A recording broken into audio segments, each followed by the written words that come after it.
There's lots of different ways to define digital video, whether it be TV replacement, if you're using it as part of your search campaign, your social campaign. I would say in general, you probably still see about 80% of dollars spent in television and about 20% of dollars spent in online video.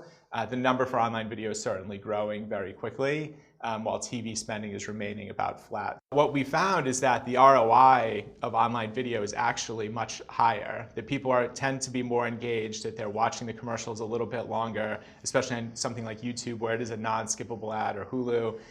They've chosen the content, they understand kind of the price to pay to watch that, but what we found is that the impact on overall volume is actually less significant than it is on TV. So TV can drive a higher percentage of volume in terms of sales, but online video can deliver a higher ROI. So what's the right balance between the two? And I was talking to somebody earlier about dollars shifting to digital video, and I think that there is a tipping point. You can push a little bit too much in that space if you're trying to think about pure reach and how do I get to audiences. So you need to find the right balance. We think it's probably somewhere in that 75 to 80% TV versus online video number, but it would depend also on what your brand is. Younger brands a little bit heavier, older brands maybe not quite as high.